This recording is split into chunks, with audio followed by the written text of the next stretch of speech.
In this video, we will solve another packing problem with multiple bins. But that actually makes the problem much more complex than we would think. In the previous video, we have one bin. So we simply defined these three variables, and defining the constraints, etc. was so easy. It looked like a very simple problem. But this time, we have just one. So instead of having one bin, we have multiple bins. This actually makes the problem much more complex, as we are going to see. All right.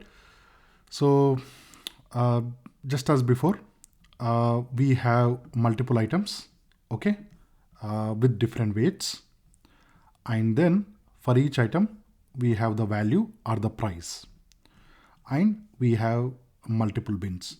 And all these bins, they don't need to have the same capacity, but for this example, we are assuming all 5 bins can hold a maximum of 100 kg. Okay, you can just think of this as maybe 5 trucks, or maybe we have 5 boxes. Each box packing boxes, each box can hold 100 kg. All right, so those are our basic variables. This time we define the data in the form of a dictionary for convenience. So here we are deriving some variables. For example, using this, we just computed how many total items we have, and then using this list, how many bins we have, and then the total value of the items and the total weight of the items. Okay.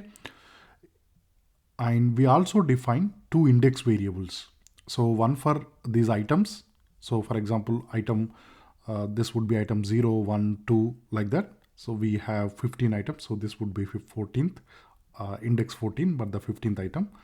And then similarly for the bins also, we have defined an index which goes from 0 to 4. All right. Now, our solver is different this time. So we are going to use this mixed integer programming, and the algorithm is implemented by a package called this SCIP, solving constraint integer program. So just Google for this. It will take you to a page. Now, all these optimization algorithms, some of them are implemented and open sourced. Some of them are available in commercial packages. So Google OR tool, what they did is the available open source tools they made available in the form of these solvers. Okay. All right. Now the way we are going to solve this problem is by defining a matrix, which is this XIB. So here I is the item, B is the bin. Okay. So we are going to have a matrix which contain Boolean values. Okay. Which contain Boolean values which are either 0 or 1. 0 means item I do not belongs to bin B. Okay. Whereas 1 means we are going to pack item I in bin B. Okay. So here all we are doing is we are just looping over all the items and all the bins. And for that item and bin, we are defining a variable. Okay. So as you can see, the type, it's OR tools variable, and it's a Boolean variable, meaning it either will be 0 or 1. Okay. Now this string, don't worry about it. It's just sort of a placeholder variable, but it's going to be either 0 or 1 once we solve the problem. Okay. So this is what we have. What it means is, if item 1 is selected for bin 2, then this value will be 1. Then in that case, this will be 0. This will be 0. The reason is each item can belong to only one bin, right? For example, so here we are looking at item 1. We have 5 rows because we have 5 bins. So bin 0, bin 1, bin 2, bin 3, bin 4. Let's say item 1 is chosen for bin 2. That means this variable will be 1 all the remaining 4 variables will be 0. Okay. It is very crucial to understand what this xib represents. Okay. So please take your time to understand what this xib is. All right. And then we are going to add constraints. Now, defining the constraints is the trickiest part of these optimization problems. Now, we have a constraint that each item can be assigned to at most one bin. At most meaning an item can be assigned to one of the bins only, or it may not be assigned to any bin. Okay. Because we might be leaving some items behind. Okay. So for example, within these 5 boxes, we may not be able to pack all the items to satisfy this constraint. So an item either belong to a bin or may not belong to a bin. So that's why this at most is important here. Now we add the constraints to the solver in the form of this solver dot add. So anything you see dot add, that's a constraint. Now here a lot going on, but I'll explain what it is. So we are going over all the items. Okay. Now for a chosen item, okay, for a chosen item, here we have another loop. We are going over all the bins. So let's say we have selected item number 2. And then we are running the loop over all the bins. So it would look something like this. So by the way, this is not the code to run. This is just for an explanation. Okay. So let's say item number 2, I is item number 2. Then we would have the bins going over, the B going over all the bins. So this is bin 0. And then here, since we have the sum here, this is bin 1, this is bin 2, bin 3, bin 4. As we discussed before, this xib represent item I belonging to bin B. So all these 5 values, they will either be 0 or 1. I mean, I don't mean all 5 values will be 1. Each value can either be a 0 or 1. If one of the value is 1, let's say item 2 belongs to bin 1, that means this value is 1, which means item 2 already belong to bin 1. Then item 2 cannot belong to bin 0, cannot belong to bin 2, cannot belong to bin 3, cannot belong to bin 4. Okay. So the sum must be either equal to 1 in case if an item selected for one of the bins. Let's take the other scenario where we have a heavy item with low value and which is not selected into any bins. So in such a case, all these 5 values will be 0. So sum of these 5 values should be less than 1, which is 0. Okay. So that's the constraint we are adding. So we are just implementing this statement here. Each item should be assigned to at most one bin. Okay. At most one bin. It may not be assigned to any bins. That's what we have done in this constraint. Okay.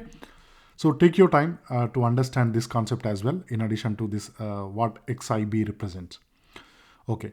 Then we have another constraint, right? The capacity on the bins. So here we are looping over all the bins, right? So let's take, we choose bin number 1. Okay. We have bin number 1. So here what we are doing is, again, we are taking xib. So xib, so this time, once we chosen a bin, we are looping over all the items. So here bin value is fixed. Again, this is an example to understand, not to run the code. So let's say we have chosen bin 1. And then we have some 14 items, I think, right? 14 items. So item 0, item 1, item 2, item 3, etc.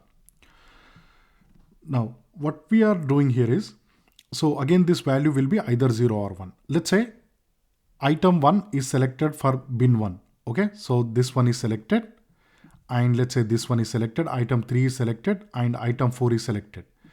But when we are selecting, we have to make sure that the sum of the weights of these 3 items should be less than or equals to the bin capacity, right? The bin weight capacity.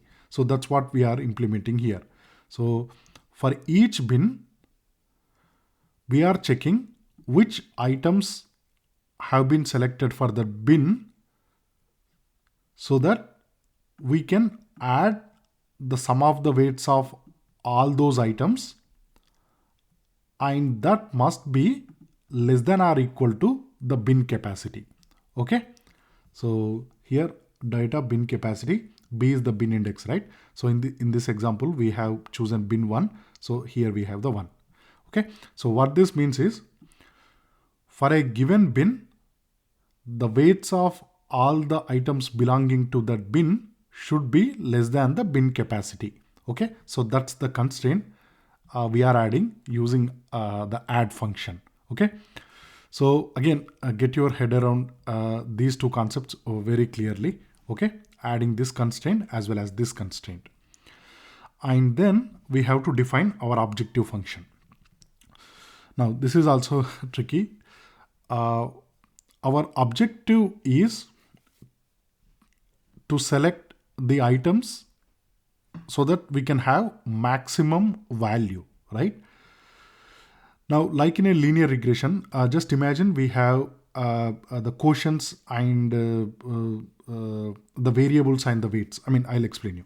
So here, what we have is xib and then the value of that item.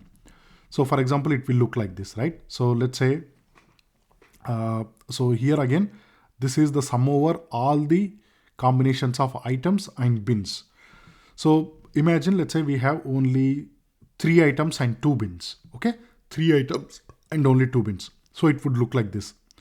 So item 1 belonging to bin 1. Let's say it belonged. Okay, in that case, this value will be equal to 1. We are multiplying 1 with the value of item 1. And then let's say item 2 also belongs to bin 1. Okay, so then this value will be equal to 1. Then we have item 2 value. And item 3 belongs to bin 2. This will be 1. And we are multiplying with the weight of the item 3. So essentially this sum will give us the value of, the weight of item 1 plus item 2 plus item 3. Given that item 1 belongs to bin 1, item 2 belongs to bin 1, item 3 belongs to bin 2. Let's say we have items 4 and 5, but since they do not belong to any bin, their quotients will be equal to 0.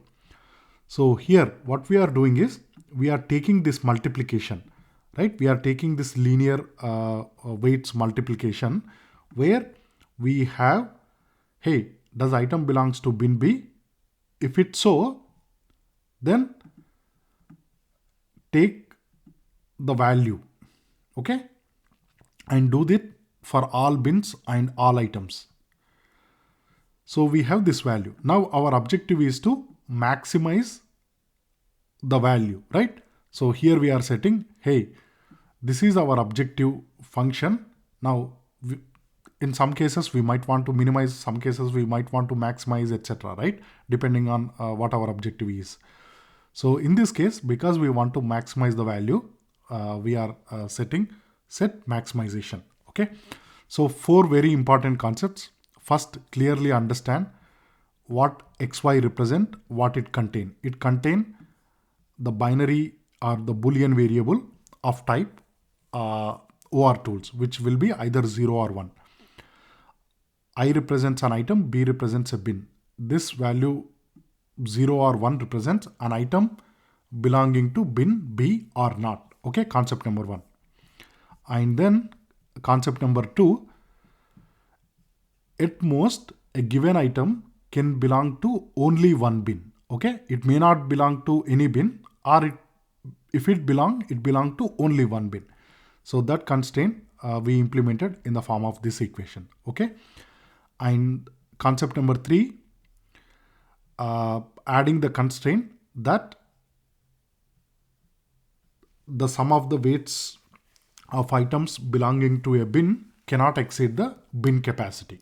Okay, that we have represented in the form of this linear equation. And finally, the objective function. So through this function, we are filtering all the items which have been selected for binning, and for those items we are taking the sum of all the values, and that value we are maximizing. Okay, that's our objective function. And once we define these four concepts, so we simply do the solve, and then our objective value, this will give us the maximum value of the items we are taking, or sorry, the total value. And then what we are simply doing is we are going over all the bins, we are going over all the items. Okay, and as you can see here, this is the important one, xib, right? So the Boolean variable indicating an item belonging to bin V, we are checking the solution value greater than 0. So if this xib is equal to 0, that means item I don't belong to bin B. Okay, if it belongs to bin B, if item belongs to bin B, then we are simply printing some values, and for that particular bin we are computing the total weight and total values. Okay, all right, so this is how our solution looks like. Bin 0, so it contains 3 items, or 3 items are selected for packing in bin 0. These are the item numbers, weights and values, as you can see, and here it shows the total weight as well as the value. Okay, so remember we have a weight limit of 100 for each bin. So in bin 2 we are packing 78 kgs, in bin 3 90 kgs, in bin 4 96 kgs, sorry, bin 3, and in finally bin 4, or which is bin 5, because the index starting from 0, we are able to pack 76 kgs, right? And this is the total value. So out of 500 kgs, in this case all 5 bins happen to have equal weight, we are able to pack 438 kg worth $395. Okay, because we have only few items with these discrete values, not every bin will have the total weight close to 100, right? For example, here it has only 78, and this one is also 78. Okay, that's all for this video. As I mentioned, the 4 concepts clearly understand what xib represent, and then how do we add these 2 constraints. Okay, these 2 constraints, and finally how do we define this objective function. Okay, that's all for this video. Thank you very much.